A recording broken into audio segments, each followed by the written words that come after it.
Buenas bendiciones. Es un gusto, un domingo más. Hoy estamos de fiesta con Jesús y al cielo queremos ir. Usted déme un like si usted quiere ir al cielo, ¿verdad? Hoy estamos de fiesta con el Señor. Hoy tuvimos una cena hermosa, maravillosa, conmemorando el momento en el que Él murió, pero también celebrando su victoria y profetizando su venida. Amén. Hacemos lo que Él enseñó a sus apóstoles: participar de su sufrimiento, amén, participar de su carne molida y participar de su sangre derramada. Es muy importante que usted lo haga. Si usted no tiene dónde congregarse, dónde hacerlo, hágalo usted mismo en su casa con su familia. Mi mamá hornea el pancito. Ella aprendió con unos tutoriales a hacer el pan hebreo. Viera usted qué rico. Así que los invito a que participen de la cena del Señor, porque es un mandato. Él dijo que el que no participaba de esos elementos, si el que no participa de su carne y de su sangre, no entrará al reino de los cielos, no tiene participación con Él. La gente lo ve como una práctica de costumbre, pero no es así. Es una práctica y una simbología profética poderosísima. Cuando se tiene la revelación, no lo haga por religión, hágalo creyendo que aunque usted no fue testigo del día en que Él murió, el Espíritu Santo nos da convicción. Amén. Nuestro espíritu, amén, nos da convicción de lo que Él hizo, y amamos y atesoramos lo que Él hizo en esa cruz. Amén. Por eso hoy la palabra que yo le traigo a usted se llama el poder de la cruz. ¿Cuántos, amén, se alegran? Porque muchas veces la iglesia ha dejado de hablar del poder de la cruz. Y no quiero hablarles de una cruz que cuelga en una pared de muchos religiosos, o de una cruz que a veces está hasta impresa en nuestras Biblias, sino de la verdadera cruz de Jesús. De esa cruz que tiene el poder de sanar, que tiene el poder de liberar, que tiene el poder de hacer cosas maravillosas. ¿Cuántos están aquí? Hoy quiero hablarles de esa cruz que hasta han compuesto versos y muchos coritos y canciones. Y aunque sabemos que Él ya no está en esa cruz, ¿cuántos saben eso? Él ya no está en esa cruz. De hecho, el cristiano no debería portar la cruz, porque esa cruz que portan es cualquiera, no aquella de la cual Él fue colgado.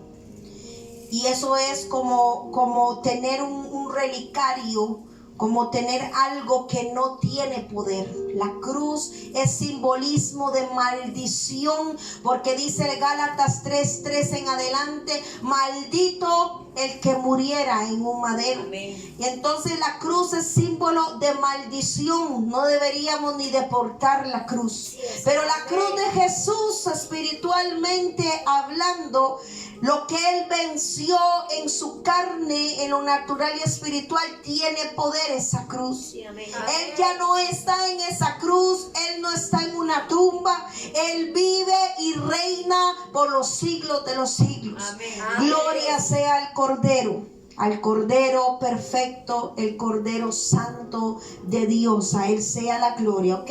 Amén. Amén. Pero sin embargo, la posición que hoy tenemos y los beneficios que hoy tenemos por esa cruz es lo que vale. Lo que vale no es el símbolo de cargar una cruz. ¿Qué gano yo con cargar una cruz y tener una cruz guindando, una cruz en mi pared, una cruz en mi Biblia, cuando yo no he entendido el significado, cuando yo no he obtenido el beneficio y la herencia que hay detrás de ese sacrificio?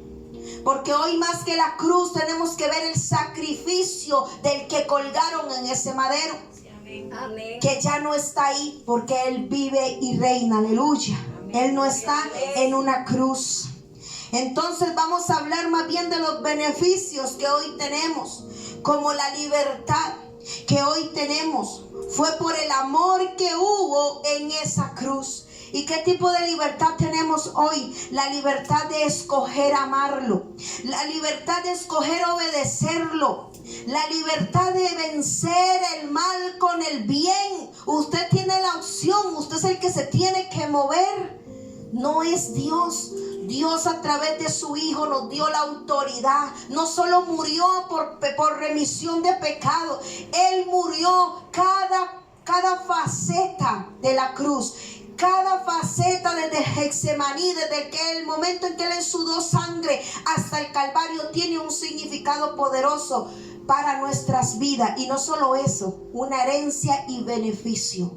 Por eso tenemos que dedicarnos a estudiar más el Evangelio, a estudiar más la vida de Jesús y a estudiar más lo que fue su muerte, para que no nos confundamos diciendo que Él fue un mártir, como dice la Iglesia Católica. Y no voy a atacar la Iglesia Católica, cada loco con su locura, pero no Él fue un mártir, Él fue un héroe. Él dijo: a mí nadie me mató, yo entrego mi vida y la vuelvo a tomar si quiero. Y esas fueron sus palabras poderosas.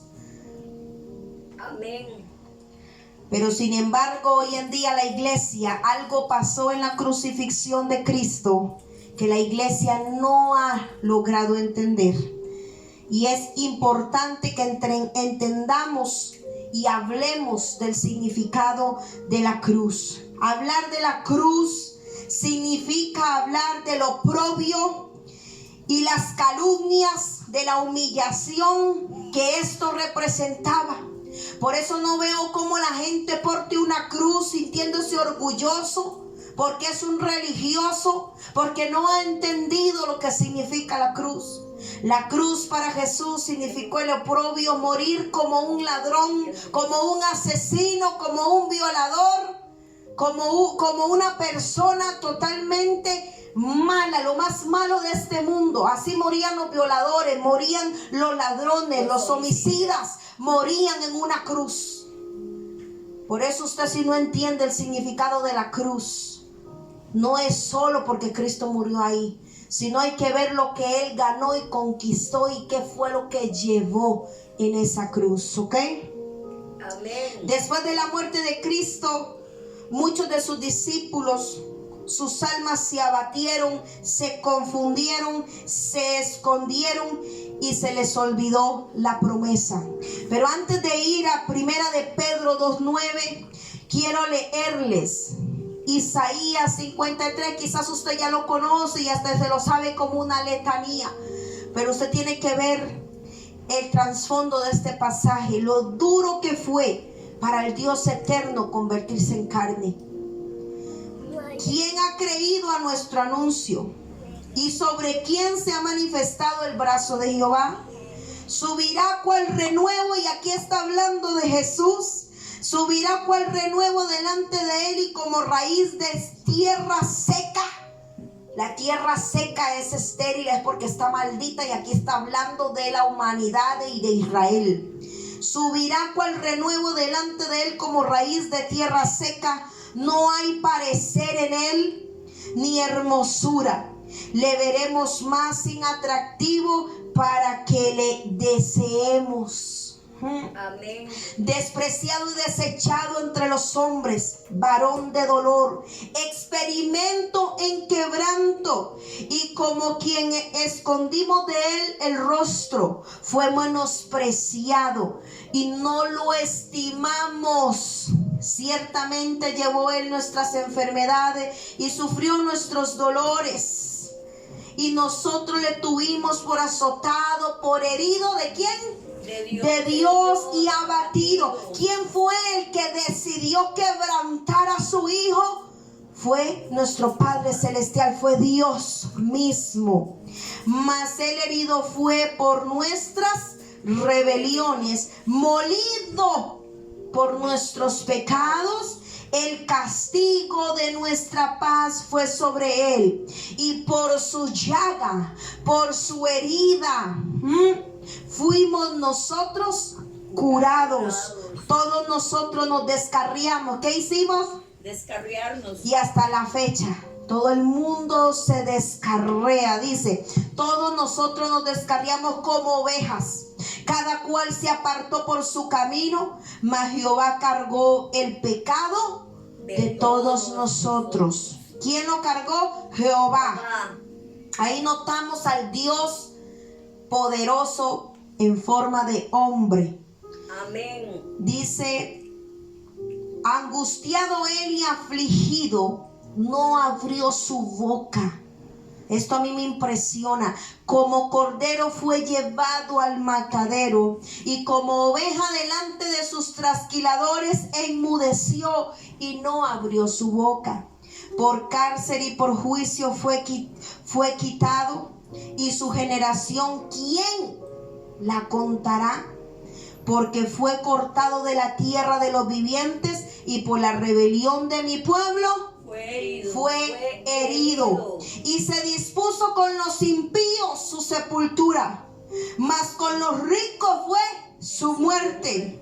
Aunque nunca hizo maldad ni hubo engaño en su boca. Con todo eso Jehová quiso ¿qué? Quebrantarlo, sujetándolo a padecimiento. Cuando haya puesto su vida en expiación por el pecado, verá linaje y vivirá por largos días, y la voluntad de Jehová será en su mano prosperada. Aleluya. Veremos el fruto, verá el fruto de su aflicción, de su alma, y quedará satisfecho por su conocimiento. Justificará mi siervo justo a muchos, y llevará las iniquidades de ellos. Por tanto, yo le daré parte con los grandes. Ya él tiene parte con los grandes, amén. Y con los fuertes repartirá despojo, por cuanto derramó su vida hasta la muerte, y fue contado con los pecadores, habiendo él llevado el pecado de muchos y orado por los transgresores. Amén. Aleluya. Yo no sé, pero yo salto de alegría por todo lo que él tuvo que pasar por causa nuestra. Tenemos que reconocer el poder que hay detrás de ese sacrificio. Y hoy estoy aquí para compartir con ustedes esta palabra gloriosa que el Señor me dio.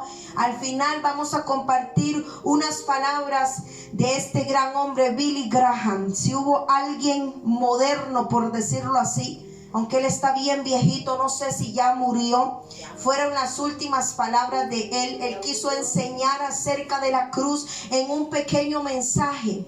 Y vamos a cerrar con broche de oro, porque si alguien moderno entendió el poder de la cruz y lo predicó, fue Billy Graham. Amén. Como muy pocos hoy en día. Vemos que después de la muerte de Jesús, muchos de sus discípulos se abatieron en sus almas, se confundieron, se escondieron, perdieron el rumbo, se quedaron como en el aire. Se les olvidó la promesa de que si bien era cierto él iba a morir, el Hijo de Dios debía descender en tinieblas. Se les olvidó que él iba a vencer, iba a salir de esa tumba. Amén. Por eso vamos a ver primera de Pedro 2:9. Amén. Mas vosotros sois linaje escogido, real sacerdocio, nación santa, pueblo adquirido por Dios, para que anunciéis las virtudes de aquel que os llamó de las tinieblas a la luz admirable. Amén. Amén. ¿Qué pasa en este verso? Aquí Pedro está recordando a qué fueron llamados. Que ellos son el linaje escogido, real sacerdocio. Muchas veces cuando Jesús no es real en nuestras vidas, por el cristianismo mediocre que llevamos, se nos olvida la promesa. Si usted quiere dejar de llevar este cristianismo mediocre, usted debería empezar a estudiar más las escrituras. Deje de estudiarle más al pastor, porque se han dedicado a doctrinas psicológicas, doctrinas de ciencias, doctrinas que van giran en torno a la necesidad del hombre, en sus egoísmos. Ay, quiero que me sane, quiero que me dé, quiero carro, quiero casa. Todo se gira. No, empecemos. Usted quiere un cristianismo real y verdadero. Empiece a estudiar la escritura. Empiece a estudiar el fundamento de Jesús. Empiece a estudiar lo que hizo Él. Cómo Él fue a la muerte, pero venció.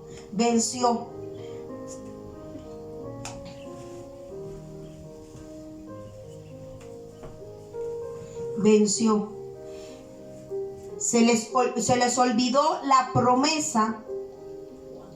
A todos los apóstoles se quedaron confundidos, se les olvidó la promesa.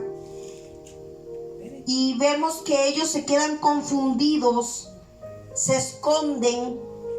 Pero hoy, cuando hablamos de Jesús, nuestra boca se llena de risa y de alabanza. Nuestra lengua de alabanza. No sé si a usted le pasa, pero cuando yo nombro el nombre de Jesús, yo me alegro de tener esa ayuda, de tener ese nombre. Yo me alegro que Él sea mi Padre. Me alegro que Él haya dado su vida por mí. Me alegro lo que yo puedo alcanzar en Él. Por eso, cuando mentamos el nombre de Jesús o hablamos el nombre de Jesús, nuestra boca tiene que estar llena de risa y nuestra lengua de alabanza. Qué glorioso es ser llamado hijo de Dios. Hoy en día todo el mundo quiere un título de pastor, de profeta, de maestro, de cualquier cosa. De qué sé yo, de ministro de alabanza. Quieren cantar, quieren recoger la ofrenda, quieren hacer un montón de cosas. Si supieran que lo mejor y lo más maravilloso es ser hijo de Dios, porque lo demás es solamente un oficio, nada más. Con lo que le servimos a Dios, uno se nos dio más que a otros. Unos son profetas, pastores, ministros, lo que sea. Tienen un liderazgo, tienen una iglesia, pero eso es solamente como un trabajo. Pero qué maravilloso, qué glorioso es ser llamado hijo de Dios. Por eso vamos a leer Primera de Juan 3:1. Dice: mirad cuál amor nos ha dado el Padre para que seamos llamados hijos de Dios. Por esto el mundo no nos conoce, porque no le conoció a Él. Dios nos dio este privilegio a través de su Hijo. Este privilegio de conocer qué pasó en esa cruz, cuando Dios mismo mostró su amor a través de su Hijo, porque si no había sacrificio, la ira de Dios iba a emprender en contra de la humanidad. Pero hubo uno que dijo y se paró: yo iré. Porque dice el Señor en Isaías: y miré en la tierra a ver si había uno que fuera digno y se pusiera en medio para salvar a otro, y no lo hallé, no hay quien. Pero hubo uno en el cielo que se paró y dijo: heme aquí, yo iré. Amén. Yo lo haré. Cuando los apóstoles ven el padecimiento de Jesús, el quebranto de Jesús, cuando ven la palabra cumplida, la profecía, por lo que Él fue enviado a este mundo, provoca en ellos admiración, provoca en ellos algo tan grande y poderoso que ellos ya no pueden volver atrás.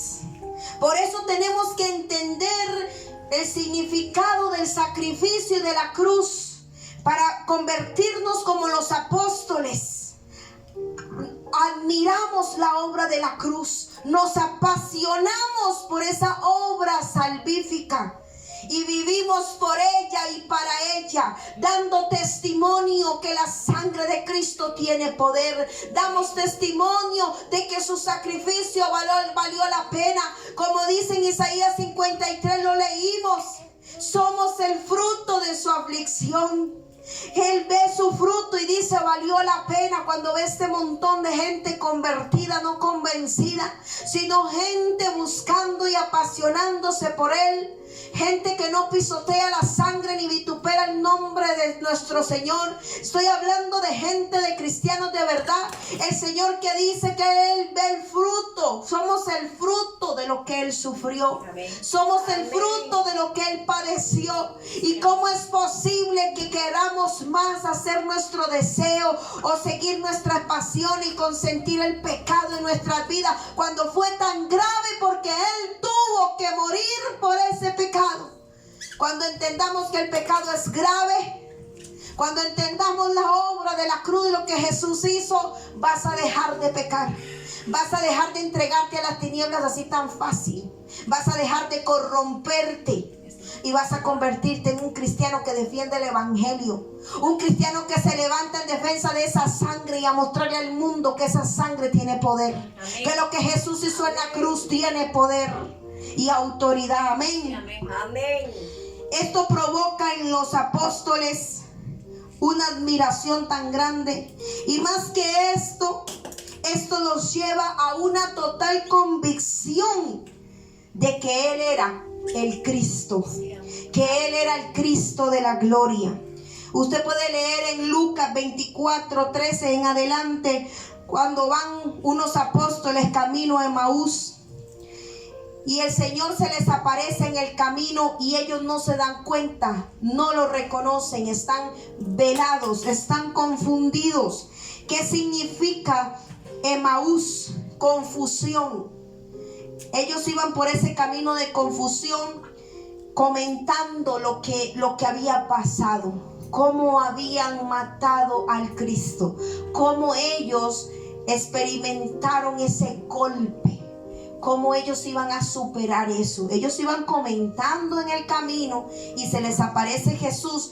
Y hasta que no se sienta, los acompaña en todo el camino, y hasta que no se sienta y ellos están comiendo, se dan cuenta que Jesús, inmediatamente Él se desaparece. Es algo increíble, léanlo. Amén. Se había llenado el corazón de los apóstoles, su corazón se había llenado de dolor, de incertidumbre, que ni siquiera pudieron reconocer su aroma o su forma de hablar. No lo reconocieron. Y eso que no me pueden decir que no lo reconocieron porque ya había resucitado. No, todavía no había sido glorificado. Era el mismo. Era el mismo. Usted sabía que Jesús no es un fantasma. Jesús no es transparente como piensan, como el Espíritu Santo. El Espíritu Santo es como el agua. Es cristalino, es como el berilo, como el diamante. El Padre nadie lo ha visto, pero es un ser verdadero. Dice que somos hechos a su imagen y semejanza. Pero Jesús entró al cielo en carne y hueso. Él porta las heridas en sus manos y en sus pies y las cicatrices en su espalda y en su frente. Él no es un fantasma. Y cuando se les aparece a los apóstoles, ellos no logran reconocerlo. Estaban tan confundidos que no logran reconocerlo. Muchas veces nosotros en medio de la dificultad nos confundimos y nos olvidamos de quiénes somos en Él y lo que Él hizo por nosotros. Amén. Amén. Se habían llenado su corazón de dolor, de incertidumbre, que ni siquiera reconocieron su perfume, su aroma, su forma de hablar, ni del cumplimiento de lo que Él había dicho acerca de Él. Él muchas veces les profetizó. Una de las veces les dijo a todos, y lo hizo en público: yo puedo derribar el templo, que no quede piedra sobre piedra, y volverlo a edificar en 3 días. Pero no lo entendieron. Él estaba hablando de Él mismo, no del templo de Jerusalén. Por eso los religiosos, los del Sanedrín, los fariseos, los escribas, le llamaron hereje y lo insultaron, que quién era él, que qué se creía. Pero él estaba hablando de sí mismo. Ahí él estaba profetizando que él iba a ser derribado, que él iba a ser quebrantado. ¿Qué pasa cuando yo derribo una pared? Yo la estoy quebrantando. la estoy haciendo pedazos, la estoy haciendo polvo. Pues fue eso lo que hizo Dios con su Hijo, lo quebrantó y lo sujetó a padecimientos. Pero a los apóstoles se les olvidó lo que Él les había profetizado y hablado tantas veces. Amén. Por esto Él nos dejó al Espíritu Santo, que nos da testimonio de la vida de Jesús. Hay gente que dice: es que yo no puedo creer, pasó hace 2000 años, más de 2000 años, yo no sé nada, porque no tienen al Espíritu Santo. Cuando vienes a Cristo, inmediatamente el Espíritu Santo te da convicción de que aunque no fuiste testigo cuando Él sufrió en el Gólgota, que no fuiste testigo de sus latigazos, de su dolor, el Espíritu Santo te hace sentir eso como una realidad. Por eso la iglesia de hoy en día no toman el valor de lo que Jesús hizo y les es fácil pecar y les es fácil embarrarla. ¿Por qué? Porque no se les ha enseñado que tienen que buscar al Espíritu Santo. Si el Espíritu Santo lo necesitó el mismo Jesús para salir empoderado del desierto y hacer la obra, ¿cuánto más la iglesia de este tiempo necesita el Espíritu Santo para empezar a valorar la obra de la cruz? ¿Cómo vamos a entender lo que Jesús hizo hace más de 2000 años si somos religiosos? El único que da la convicción de lo que Él hizo, del padecimiento, de lo que Dios pudo haber hecho con la humanidad. Mire, Él pudo quebrantar y hacer polvo a la humanidad entera. Y créame que lo merecíamos. Merecíamos que la misma tierra se abriera y nos tragara como a la generación de Coré. Pero vino uno y dijo: Señor, no, hazlo conmigo. Yo me pongo en medio. Yo soy el receptor. Tu ira que caiga sobre mí. Tu castigo caiga sobre mí. Las maldiciones, el pecado, la enfermedad, todo caiga sobre mí. Él se puso como un receptor. Él fue el receptor, como para que la iglesia siga viviendo como si nada, recordando como si fuera una historia muy bonita.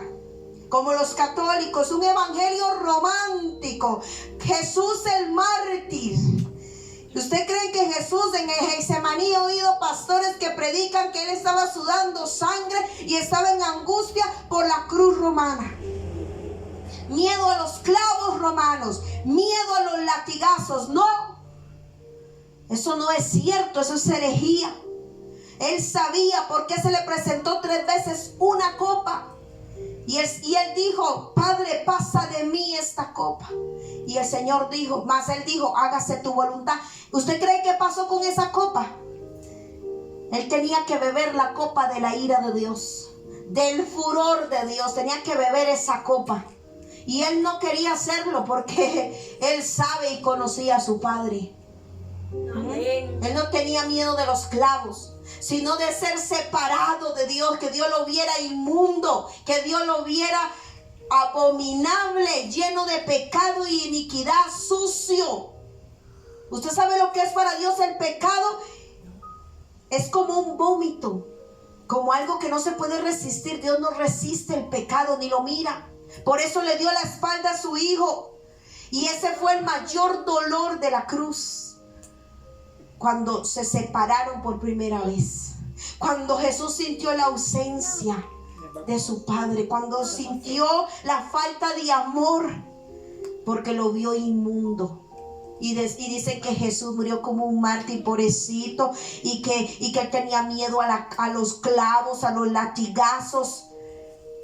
Por eso yo siempre he dicho, como lo ha dicho el pastor Washer, uno de mis pastores favoritos: ¿tú crees que el capitán de nuestra salvación va a ser más cobarde que los cristianos que salieron después de él, que fueron comidos por los leones, que los crucificaban, que alumbraron Roma y cantaban y eran más valientes que Jesús? Jesús, el mayor dolor de él, él sudaba sangre. En el Getsemaní estaba venciendo la soledad, estaba venciendo la depresión, el sentirse solo, porque sabía que Dios, su Padre, lo iba a abandonar en esa cruz. Y esa separación fue la agonía, fue el último golpe porque después de eso Él muere. Por eso Él clama en la cruz, Eli, Eli, Padre, Padre, ¿por qué me abandonaste? Y después de eso, Él expira, toma el vinagre y dice, consumado es. Pero Él se queja, Eli, Eli, ¿por qué me abandonaste? Qué fuertes palabras, ¿verdad? Amén. Por esto Él nos dejó al Espíritu Santo, que nos da el testimonio, la convicción de quién es Jesús. Nos revela su palabra y nos revela esta salvación tan grande. Su sacrificio fue solo una vez, apúntelo ahí, solo una vez. Usted no puede estar crucificando al Hijo de Dios cuando a usted le da la gana porque pecó. Su sacrificio fue solo una vez y para siempre, fue perfecto. Tan perfecto que no faltó nada, no quedó nada inconcluso, nada por pagar, nada por terminar, nada por vencer. Fue todo hecho por Él. Amén. Amén. Y nosotros nos ha tocado una buena parte de esta obra redentora con la herencia. Cuando hay redención, hay herencia. Cuando usted entiende la redención de lo que Cristo vino a hacer, redimir es como poner algo en su lugar, lo que debía ser desde el principio. Eso es lo que vino Jesús a hacer, a quitar el pecado, todo lo que estaba en medio, lo contaminado, todo lo que el diablo había hecho, y dejarlo como Dios lo hizo desde el principio. Eso es redimir, y la redención tiene herencia. Amén. Siempre cuando se iba a dar un sacrificio, el sumo sacerdote sacrificaba un cordero. Siempre escogían 2. Y eso usted lo puede leer en la historia bíblica. Y ellos escogían 2 corderos, 2 cabríos, dice la palabra. Uno era para subirlo al altar y ser degollado y abierto en canal y derramar su sangre, primero cuando era degollado, luego era abierto. Y el otro, todos los sacerdotes principales le ponían la mano al otro cabrío y lo soltaban fuera de las puertas de Jerusalén para que muriera en el desierto.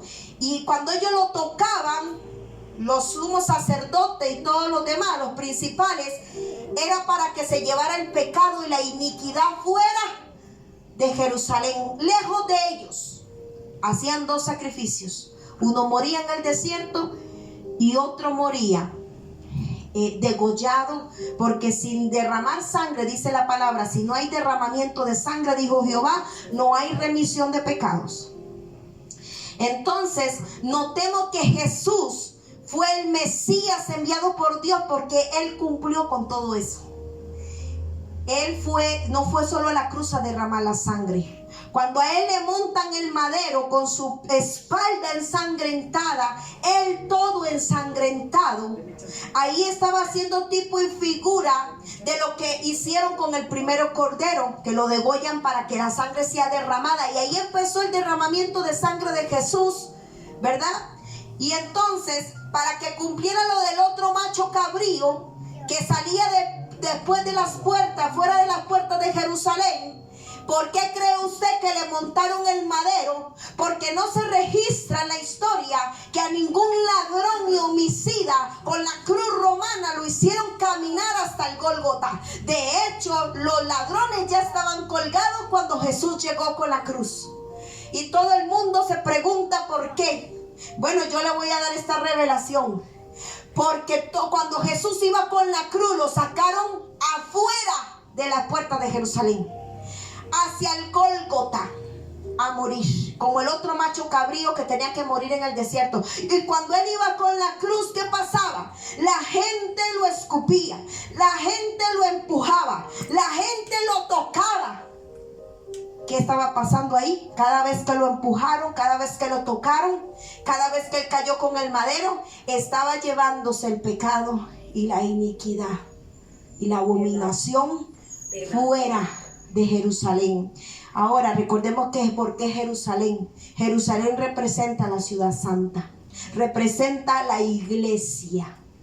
y él se llevó, y él tenía que cumplir. Por eso lo sacaron fuera de Jerusalén a subir el Gólgota, y allá fue a terminar de derramar la sangre por todos nosotros. Amén. Qué fuerte, ¿verdad? Pero él cumplió cada paso del sacrificio, pero la iglesia no lo ha entendido realmente.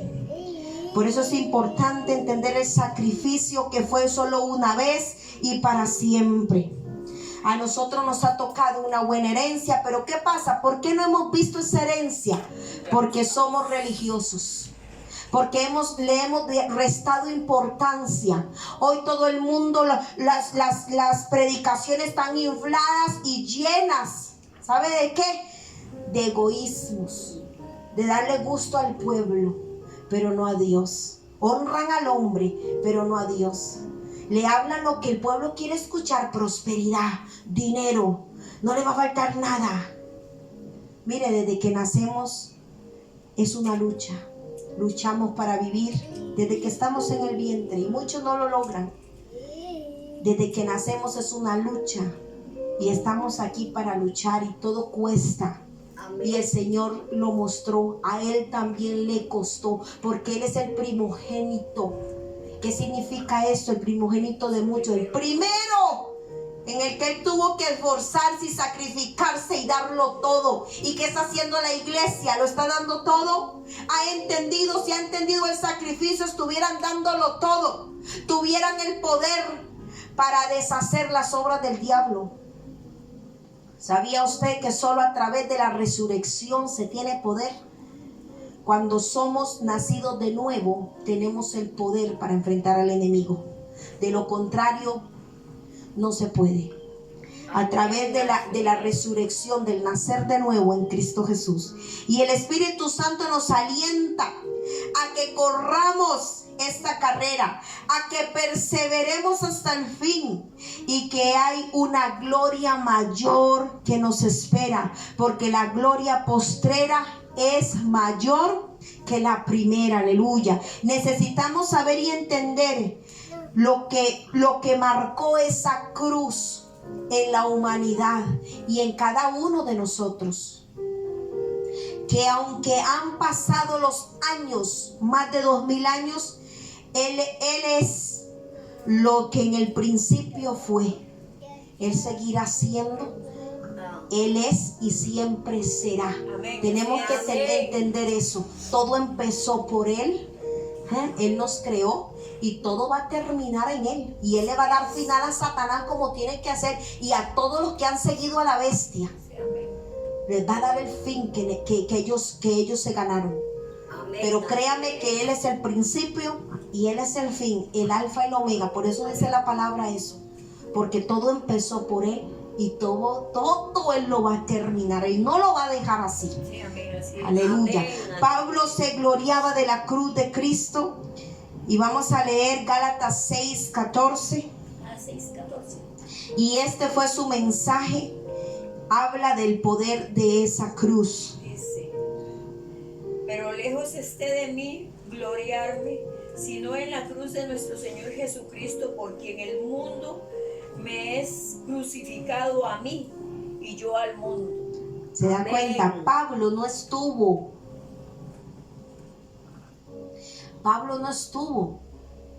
cuando crucificaron a Jesús. Él se hace apóstol mucho después. Todo el mundo sabe la historia. Pero veamos cómo Él, a través del Espíritu, Él logra gloriarse en esa cruz y dar todo conocimiento por basura.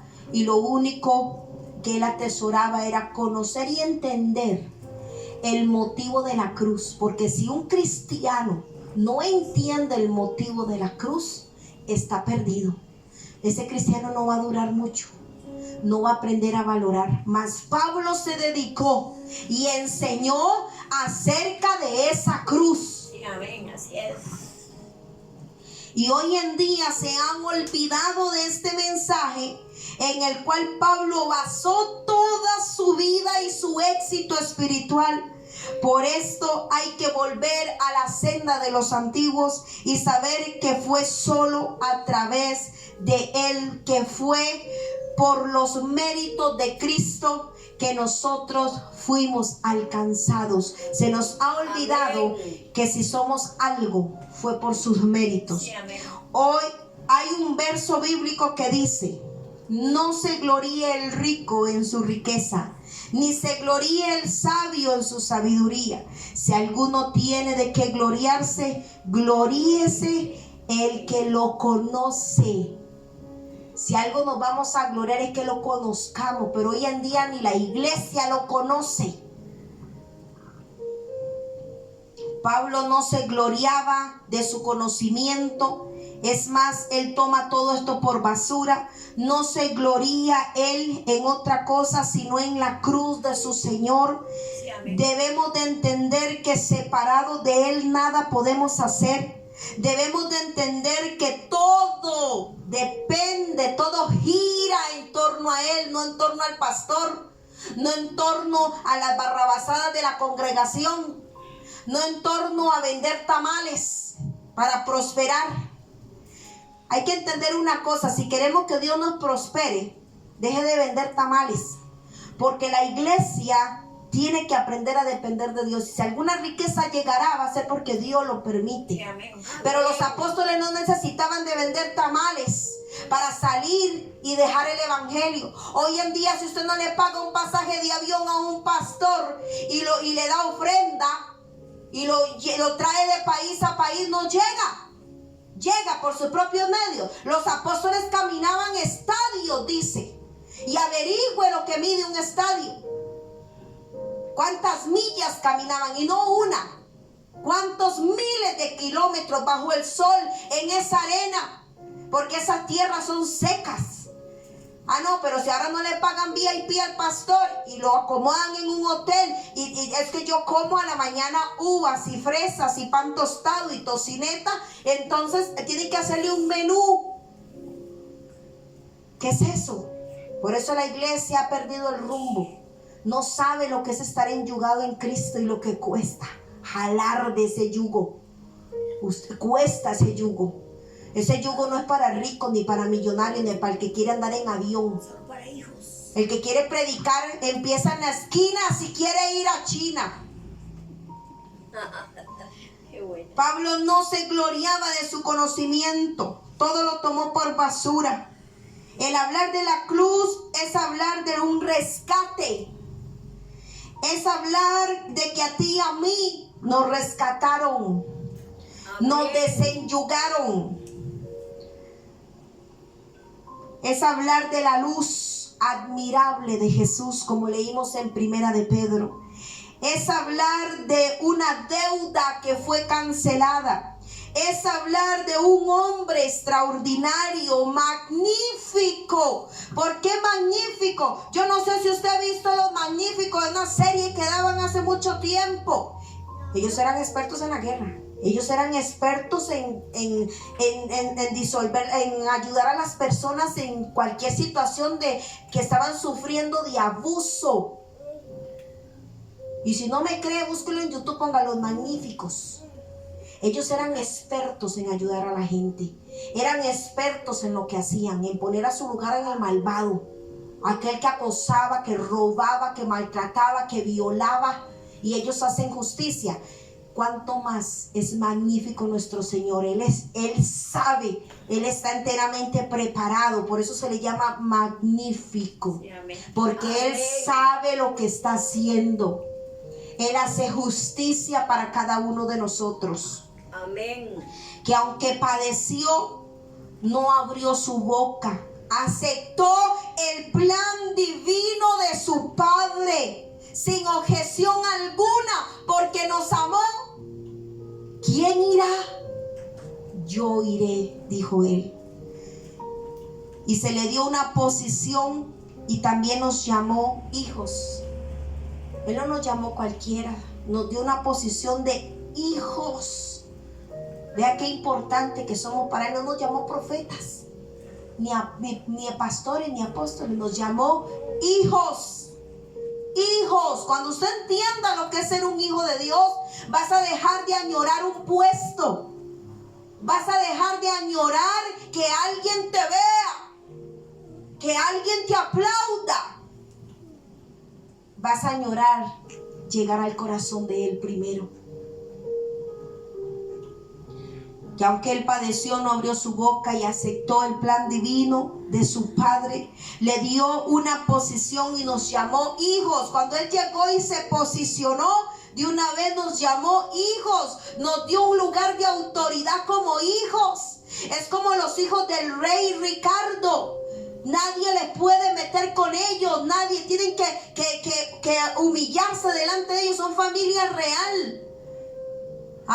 No son cualquier gente. Y el Rey de Reyes nos llamó hijos. ¿Y qué están haciendo los hijos? Pelándole la desnudez. ¿Qué están haciendo los hijos? Escupiéndolo en la cara. Porque no saben comportarse. No se pueden amarrar la lengua. No han entendido lo que su padre hizo para dejar de comportarse como animales. Somos hijos. Herederos y coherederos juntamente con Él. Esa fue la posición que nos dio. ¿Y qué estamos haciendo? Vituperando, avergonzando a nuestro Padre que vertió su vida y su sangre. Qué triste. Y todo lo que estaba maldito en nosotros lo bendijo. Todo lo que estaba torcido lo enderezó. Todo lo que estaba negro y podrido Él lo sanó. Y aún así nos atrevemos. Por esto es que a un hijo de Dios, lo que le siguen, a un verdadero hijo de Dios, lo que le siguen es el bien y la misericordia de Él todos los días. Esto fue un acto de amor sublime, un acto de amor, un plan de rescate por nuestras almas. Amén. Y no solo para que heredemos vida eterna y nos vayamos con Él un día y gocemos de un lugar hermoso, que dejaría de ser hermoso si Él ya no está ahí, sino para que vivamos aquí en la tierra, mostrando que Dios es real, mostrando que el reino de Dios se puede traer aquí a la tierra, mostrando que Él sí sana, que Él sí está interesado en cada detalle y parte de tu vida. Amén, así es. Esto fue un acto de amor sublime, que cuando Él expiró, el velo se rasgó, la tierra tembló. Y al no tener acceso cualquiera al lugar íntimo, ahora por gracia lo tenemos. Antes no cualquiera entraba al lugar santísimo, solo el sumo sacerdote. Y lo mandaban con campanitas y con una cuerda amarrada, porque si estaba mal caía muerto y tenían que agarrarlo. Y hoy usted se presenta delante de Dios en la iglesia levantando mano santa y andaba de chismosa, levantando mano santa y andaba en mentira, en fornicación. Hoy no tienen temor y temblor de los altares, que caiga muerto ahí. Hoy tenemos el acceso abierto para llegar a su presencia. Amén. Para llegar a su corazón, cosa que antes solo el sumo sacerdote. Y Él se convirtió en ese sumo sacerdote y nos abrió el acceso para llegar a Dios, para llegar al Padre. Qué hermoso, ¿verdad? Que Él fue el sumo sacerdote que nos abrió el lugar que no éramos dignos de pisar. Él nos abrió el acceso con su amor, con su sacrificio, para que todo aquel que en Él crea no se pierda, sino que tenga vida eterna.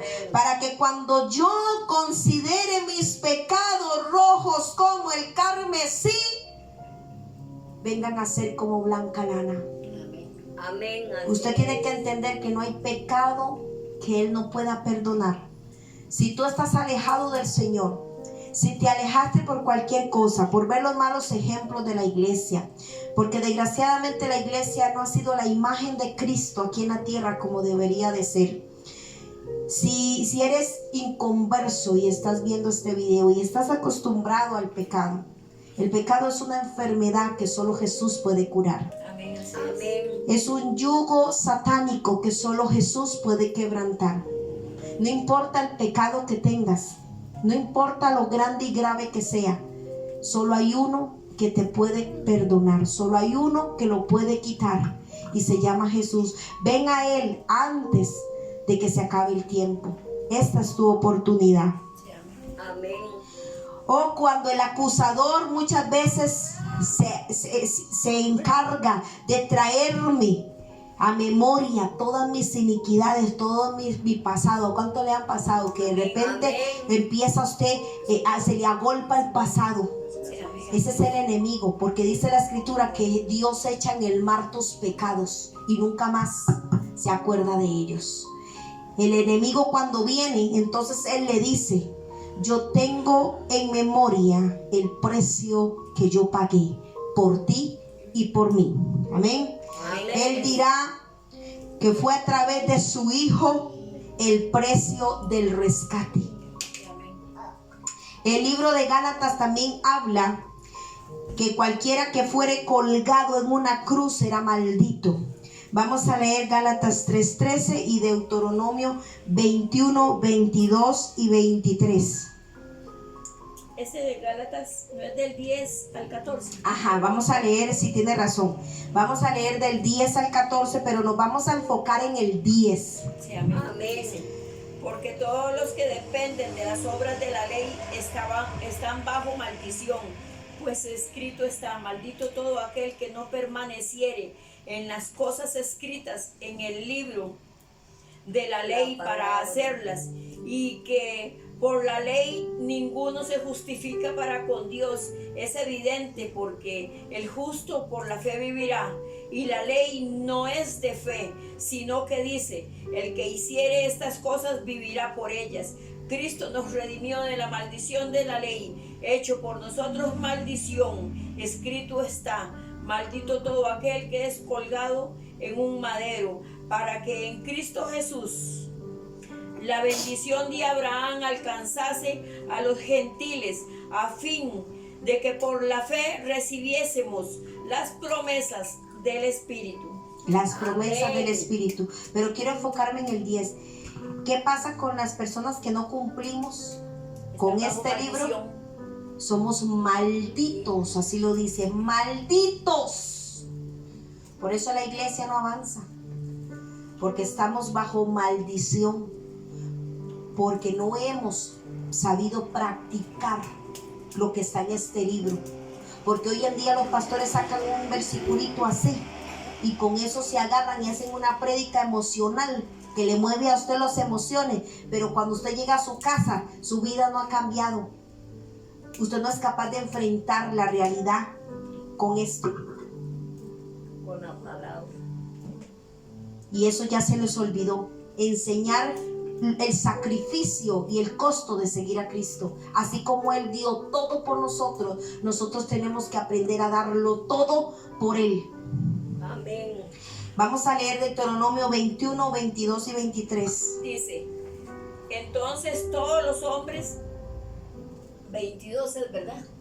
Deuteronomio 21, 22 y 23. Entonces todos los hombres de su ciudad lo apedrearán y morirá. Así quitaréis el mal de en medio de ti, y todo Israel oirá y temerá. Si alguno hubiere cometido algún crimen digno de muerte y lo hicieres morir y lo colgares en un madero, no dejéis que su cuerpo pase la noche sobre el madero. Sin falta lo enterrarás el mismo día, porque maldito por Dios es el colgado, y no contaminarás tu tierra que Jehová tu Dios te da por heredad.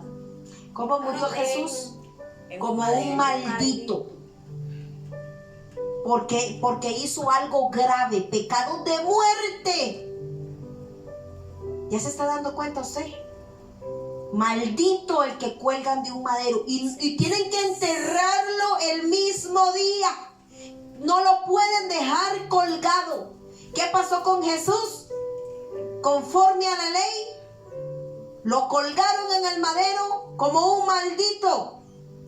Y para que no maldijera la tierra. Vea el alcance. Yo necesito que usted, por Dios, abra su corazón. Vea el alcance de cómo Dios lo veía como un maldito, y no lo dejen colgado porque maldice la tierra, la contamina.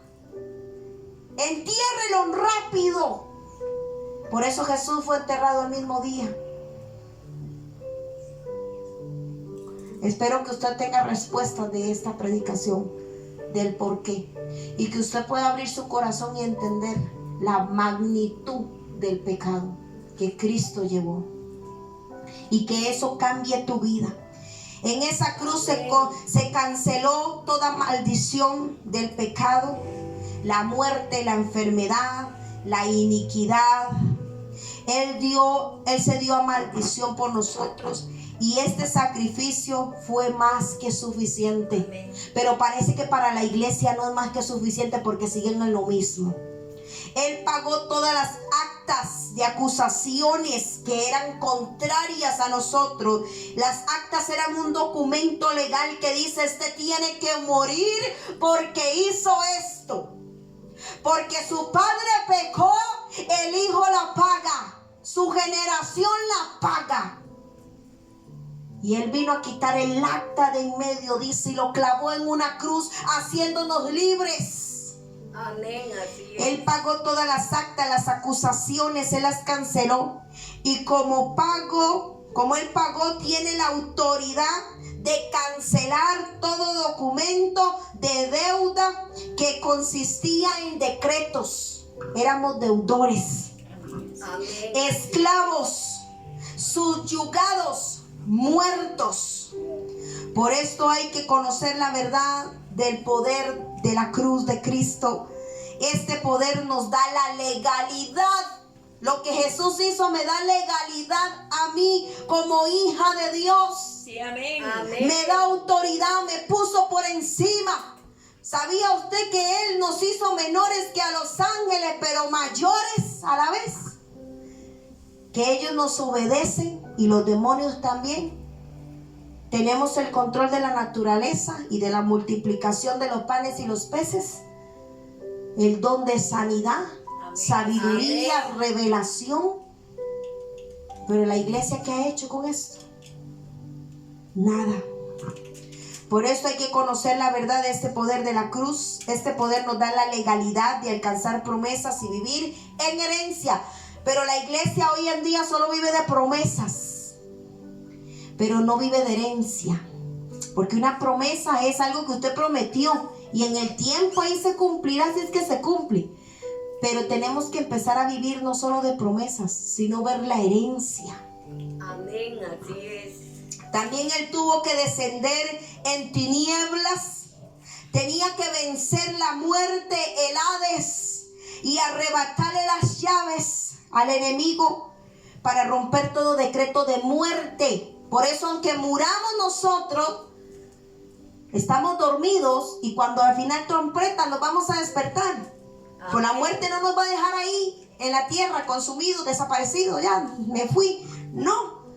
La persona que muere en Cristo, un verdadero cristiano, duerme hasta la final trompeta. Amén, así es. Y va a ser Amén. levantado de ahí. Amén, así Él es. tuvo que descender en tinieblas, tenía que vencer a la muerte, arrebatar las llaves para romper el decreto de la muerte, y Él vino a darnos vida, y vida en abundancia. En esa cruz despojó, y esta es la parte que a mí me gusta, no sé usted, en esa cruz despojó a los poderes y las autoridades demoníacas de las tinieblas, a Satanás, sus demonios, y dejó para nosotros la victoria. Sí, Amén. En la cruz triunfó sobre ellos. Tenemos que tener la revelación de esa cruz, porque ahí está escondido su poder, y eso está. Se me olvidó. Rayos brillantes Malaquías 3. salían de sus manos, dice Malaquías 3. Y ahí estaba escondido su poder. ¿Qué estaba profetizando ese profeta de Malaquías? Estaba profetizando la muerte de Jesús, sus manos horadadas por los clavos, pero ahí estaba escondido su poder. ¡Aleluya! Colosenses, vamos a ir a leer Colosenses 2:13 al 15, donde habla del triunfo de Jesús sobre el reino demoníaco de Satanás. Amén, dice.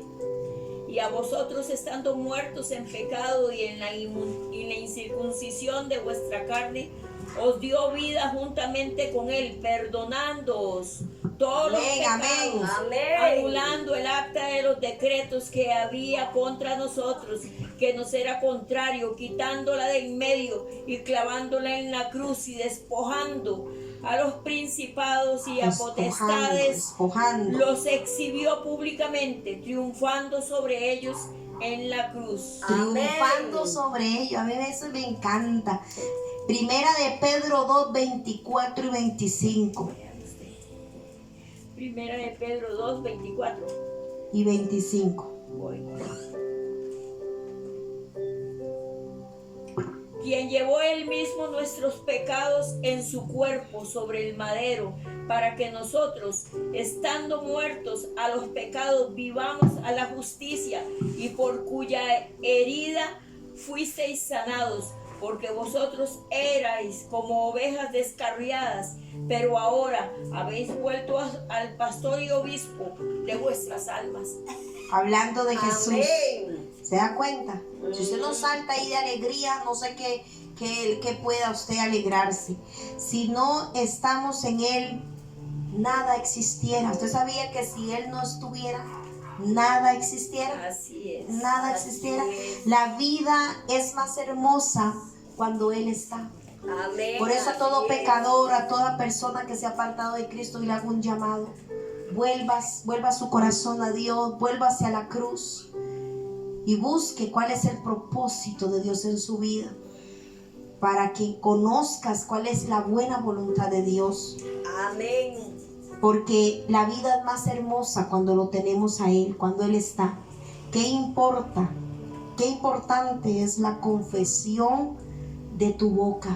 Cuando confesamos que Él vive, cuando confesamos que Él es nuestro Señor y Salvador, cuando decimos que yo soy hijo de Dios. Amén. Así es. Yo lo digo así con gusto: yo soy hijo de Dios. A mí usted me suelta, usted no me hace daño a mí, yo soy hijo de Dios. ¿Usted sabe quién soy yo? Hija de Dios.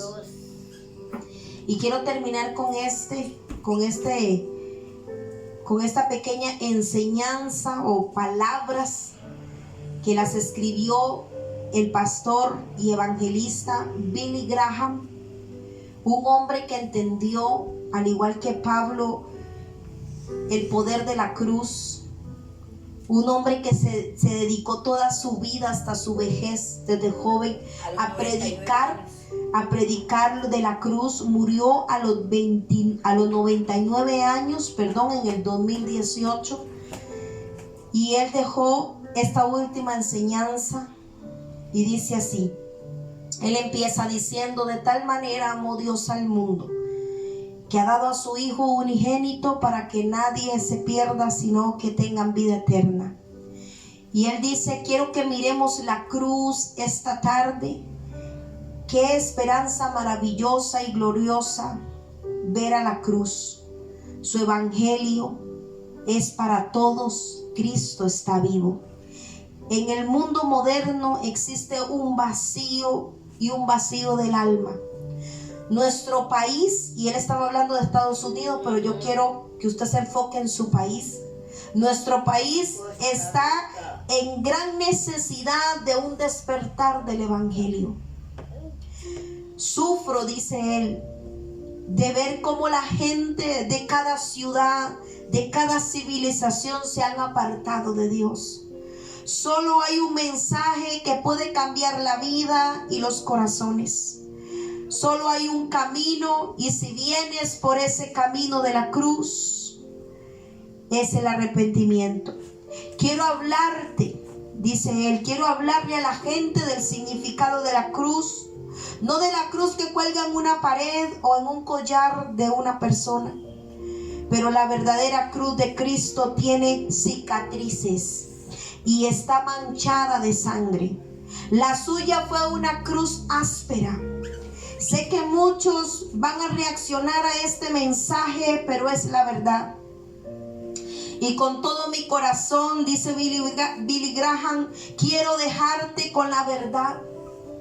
Él te ama y está dispuesto a perdonar todos tus pecados. Cuando se habla del verdadero significado de la cruz, se vuelve ofensiva. ¿Por qué? ¿Por qué pasa esto? La cruz es ofensiva para muchos porque confronta a la gente. Aún así se trata de una confrontación que todos debemos enfrentar. La cruz ha sido la peor forma de ejecución romana para los criminales. Y Jesús sufrió todo eso en nuestro lugar por nuestros pecados y maldad. Nosotros merecíamos esa cruz, merecíamos el infierno, merecíamos el juicio de Dios y todo lo que ello significa. Sé que hay muchas personas que discuten esto.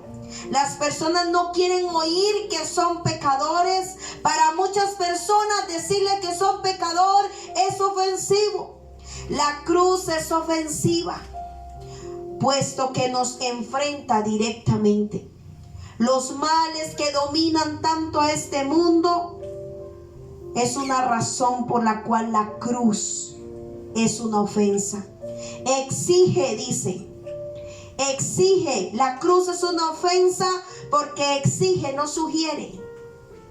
Exige un nuevo estilo de vida en todos nosotros. El pecado es una enfermedad en el corazón humano que afecta la mente, la voluntad y las emociones del hombre. Cada parte de nuestro ser es afectado por esta enfermedad. ¿Cómo podemos romper esta esclavitud? ¿Cómo podemos liberarnos? Dios ayudará al hombre a romper estas cadenas. La Biblia dice así: si alguno está en Cristo, nueva criatura es. La creación vieja ha pasado, ha llegado ya lo nuevo. Él puede hacer de ti una persona nueva. En esa cruz Dios estaba poniendo sobre Jesús nuestros pecados, nuestra maldad. Ellos no solo pusieron clavos en sus manos, sino que ya lo habían azotado antes. Un flagelo romano era una cosa terrible, dice Billy Graham. Llevaron látigos y esos látigos tenían bolas en cada uno de esos látigos que golpeaban a una persona casi hasta dejarla muerta. Y luego tomaron la cruz y se la impusieron y le hicieron llevar la cruz estando él en su estado más débil. Y esto es cierto, tome nota. En su estado de debilidad era casi imposible, pero él cargó esa cruz con valor hacia un lugar fuera de Jerusalén. Entonces ellos pusieron clavos en sus manos y en sus pies, pero eso no era el verdadero sufrimiento de Jesús. El verdadero sufrimiento fue cuando dijo: Padre, ¿por qué me has abandonado? Lo terrible de este sacrificio es que Dios el Padre se separó de él. Él derramó su sangre. El derramamiento de esa sangre lleva consigo la vida misma de Dios. No hay ninguna otra forma de salvación excepto a través de la cruz de Cristo. El único camino al Padre es a través de su Hijo, Jesucristo. Ahora, porque Jesús, Él fue el único que nació en este mundo sin pecado. Pero más que eso, Él es el justo. Y cuando vienes a Él, estás vestido de su justicia. Dios ya no ve tu pecado, ya no ve tu oprobio, ya no ve tu corazón, sino que Él ve a Jesús. Cuando vienes a Cristo, vienes por el camino del arrepentimiento. Y arrepentimiento significa cambiar, comprometerse, cambiar tu manera de vivir y apartarse de tus pecados y volverse hacia Jesús. y decir: yo soy un pecador, yo necesito el perdón y sé que tú eres el único que puede cambiarme. Cristo tomó el infierno que tú y yo merecíamos, y hoy te pido que tú pongas tu confianza en Cristo. Y estas fueron las últimas palabras de Billy Graham para la juventud y para la iglesia, que se vuelvan verdaderamente Cristo y que entiendan el propósito de esa cruz. Cuando usted entiende su condición, usted va a entender para qué fue que vino Jesús. Ha sido un gusto estar con todos ustedes. Que me dejen entrar hasta sus hogares. Espero haber sido de bendición. Gracia y paz sea sobre cada uno de ustedes. No se olvide darle like, compartir el video, suscribirse. Ayúdenos a llegar a más corazones, a más familias. Que Dios los continúe bendiciendo. Shalom.